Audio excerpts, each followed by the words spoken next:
નરનારાયણના તપનું. સ્વામિનારાયણ હરે સંવત 1877 ભાદરવા સુધી પંચમીને દિવસ શ્રીજી મહારાજ ગામ શ્રી સારંગપુર મધ્યે જીવા ખાચરના ઓરડાની ઓસરીએ ઢોલિયા પર વિરાજમાન હતા અને સર્વ શ્વેત વસ્ત્ર ધારણ કર્યા હતા અને પોતાના મુખારની આગળ મુનિ તથા દેશ દેશના હરિભક્તની સભા ભરાઈને બેઠી હતી. પછી પરમાનંદ સ્વામી પ્રશ્ન પૂછ્યો છે. શ્રીમદ ભાગવતમાં કહ્યું છે જે શ્રી નરનારાયણ ઋષિ જે તે બદ્રિકાશ્રમમાં રહ્યા થકા આ ભરતખંડના સર્વે મનુષ્યના કલ્યાણને અર્થે અને સુખને અર્થે તપને કરે છે, ત્યારે સર્વે મનુષ્ય કલ્યાણના માર્ગને વિશે કેમ નથી પ્રવર્તતા?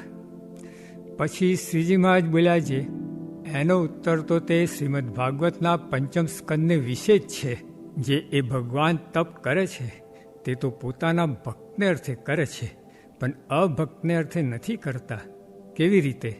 તો આ ભરતખંડને વિશે અતિશય દુર્લભ એવો જે મનુષ્ય દેહ, તેને જાણીને જે જન ભગવાનના શરણને પામે છે ને ભગવાનની ભક્તિ કરે છે, તે જનના અનુગ્રહને અર્થે તપસ્વીના જેવો છે વેશજનો એવા જે શ્રી નારાયણ ભગવાન તે જે તે કૃપાએ કહીને મોટું તપ કરે છે અને પોતાની વિશે નિરંતર અધિકપણે વર્તતા એવા જે ધર્મ, જ્ઞાન, વૈરાગ, ઉપશમ, ઐશ્વર્ય એ અધિક ગુણ તેને યુક્ત એવું જે તપ તેને કરતા થકા તે ભગવાન જે તે આ જગતનો રાત્રિ પ્રલય થાય ત્યાં સુધી બદ્રિકાશ્રમને વિશે રહ્યા છે અને ભરતખંડને વિશે રહ્યા જે તે પોતાના ભક્તજન તેમના જે ધર્મ જ્ઞાનાદિક ગુણ તે જે તે અતિશય અલ્પ હોય તો પણ તે ભગવાનના ગુણે યુક્ત તપને પ્રતાપે કહીને થોડાક કાળમાં જ અતિશય વૃદ્ધિને પામે છે. અને તે પછી તે ભક્તજનના હૃદયને વિશે ભગવાનની ઈચ્છાએ કહીને જણાતું જે અક્ષર બ્રહ્મય એવું તે જ તેને વિશે સાક્ષાત એવા જે શ્રી કૃષ્ણ ભગવાન તેનું દર્શન થાય છે. એવી રીતે જે પોતાના ભક્ત છે તેમનું તે ભગવાનના તપે કહીને નિર્વિઘ્ન કલ્યાણ થાય છે, પણ જે ભગવાનના ભક્ત નથી તેમનું કલ્યાણ થતું નથી. એવી રીતે પ્રશ્નનો ઉત્તર છે. ઇતિ વચનામૃતમ. એવી રીતે સારંગપુર પ્રકરણનું 16મું વચનામૃત જે તે થયું. સ્વામિનારાયણ હરે સ્વામીએ વાત કરી છે.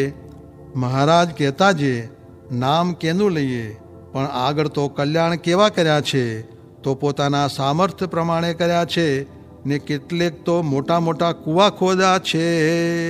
સ્વામિનારાયણ હરે સ્વામીએ વાત કરી છે. મહારાજ કહેતા કે કાળા ભૂત જેવા ને કોટમાં ઉતર્યું ને રૂડા રૂપારા હોય ને પહેરવા લુગડું ન મળે ને વળી શૂરવીરના શિંગડા ને તરવારને મ્યાન ન મળે ને ફોશીના રાજા હોય ને 100 રૂપિયાનો મહિનો, તે તો સર્વે પ્રારબ્ધ છે. સ્વામિનારાયણ સ્વામીએ વાત કરી છે.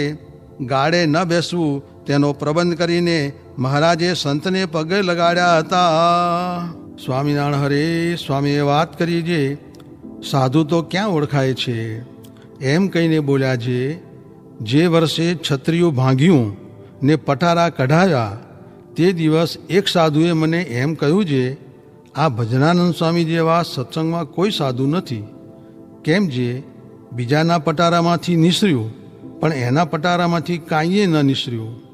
ત્યારે મેં કહ્યું છે, તારું કપાળ નિસરે? ગામમાં ક્યાંય મૂક્યું હશે ને કાંઈ ન હોય તો 2 પટારા રાખવાનું શું કામ હોય? અને સત્સંગમાં વૈદું કરી કરીને પદાર્થ તો ઘણા ભેગા કર્યા હતા, તે કુસંગમાં ક્યાંય રહ્યા પણ સત્સંગના કામમાં આવ્યા નથી. તે જુઓ ને, એવાને પણ મોટા માન્યા હોય, માટે સાધુ ઓળખાય નહીં. એમ કહીને વળી બોલ્યા છે. પ્રથમ મહારાજે મંડળ બંધાવ્યા ત્યારે સર્વે સાધુને કહ્યું છે, ગુરુ ગુરુ હોય તે ઉઠીને એક કોરે બેસો.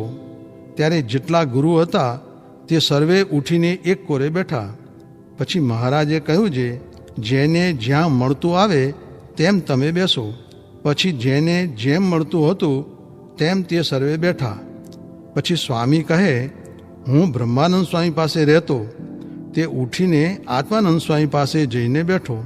કેમ જે બ્રહ્માનંદ સ્વામી ટોકે નહીં ને પોતે તો મહાકવિરાજ, તે ખાવાનું બહુ આવે, તે જુવાન અવસ્થાવાળાને ઠીક નહીં. પછી મહારાજ ઉઠીને જ્યાં સંતના મંડળ બેઠા હતા ત્યાં આવીને જોતે જોતે જ્યાં આત્માનંદ સ્વામી બેઠા હતા ત્યાં આવીને મને કહ્યું છે, તમે તો બ્રહ્માનંદ સ્વામી પાસે રહેતા ને? પછી મેં કહ્યું છે, આત્માનંદ સ્વામી ગરડા સાધુ છે, તેની સેવાનો કરનારો કોઈ નથી, તે સારું રહ્યો છું.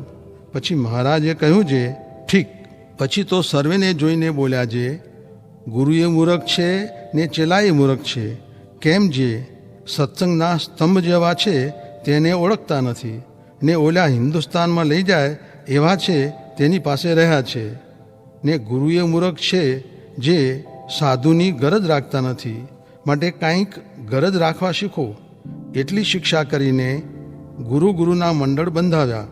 પછી સ્વામી કહે છે, અમારી પ્રકૃતિ તો એક સાધુ રાખીએ એવી નહોતી, પણ મહારાજની મરજી જોઈને બધાએ સત્સંગની ખબર રાખવી પડે છે. નીકર તો મહારાજની મૂર્તિ વિના બીજું કાંઈ જોઈએ જ નહીં. તે એક દાડો પુસ્તક બાંધતા હાથમાંથી પડી ગયું, તે પાછું બાંધ્યું નથી. કેમ જે જ્યારે પુસ્તક બાંધીએ ત્યારે ભગવાન ક્યારે સંભાળીએ? એમ કહીને બોલ્યા જે એવી રીતે બાળ મુકુંદાનંદ સ્વામી કહેતા જે બીજા તો આ બેલા હૈયા ઉપર ખડકે છે, ને તેને કોઈક મુકાવે તો મૃત્યુ થાય, ને આપણે તો બહાર જ ખડકવા, ને હૈયામાં તો મહારાજ રાખવા. એ વાતું એકાંતિકની છે. સ્વામિનારાયણ હરે સ્વામીએ વાત કરી છે, કૃપાનંદ સ્વામી સમાધિ વગર સ્મૃતિથી, જ્ઞાનથી અને ધ્યાનથી અખંડ ભગવાનમાં વૃત્તિ રાખતા. સ્વામિનારાયણ હરે સ્વામીએ વાત કરી છે, કોઈક ઠેકાણે સ્વામિનારાયણને ભગવાન કહે સમાસ થાય, ને કોઈક ઠેકાણે સ્વામિનારાયણને ભગવાન ન કહે સમાસ થાય. માટે જેમ સમાસ થતો હોય તેમ વાત કરવી. સ્વામિનારાયણ હરે સ્વામીએ વાત કરી છે, મુક્તાનંદ સ્વામીનામાં થોડી પોલ નભે, બ્રહ્માનંદ સ્વામીનામાં નભે, ને ગોપાળાનંદ સ્વામીનામાં નભે, બીજા બધાયના મંડળમાં પોલ નભે, પણ કૃપાનંદ સ્વામીના મંડળમાં પોલ નભે નહીં. સ્વામિનારાયણ હરે સ્વામીએ વાત કરી છે, ગોંડલમાં હરિશંકરભાઈએ પૂછ્યું, તેનો ઉત્તર કર્યો છે, તમારે ગોપાળાનંદ સ્વામી, કૃપાનંદ સ્વામી તથા હાલ જે મોટા સાધુ છે તેની સાથે હેત છે, માટે ભજન કર્યા કરવું, પ્રશ્ન પૂછવાની જરૂર નથી. હરે સ્વામીએ વાત કરી છે, કોઈ રડીને મરી જાય તો એ ખાવા ન મળે, ને કોઈને ગાળા મોઢે રૂપિયા ચાલે આવે તે પૂર્વનું પ્રારબ્ધ કહેવાય. સ્વામિનારાયણ હરે સ્વામીએ વાત કરી છે, દેરડીમાં કણબીને વણ વવરાવી ઘણો જ લાભ આપ્યો તેની વાત કરી.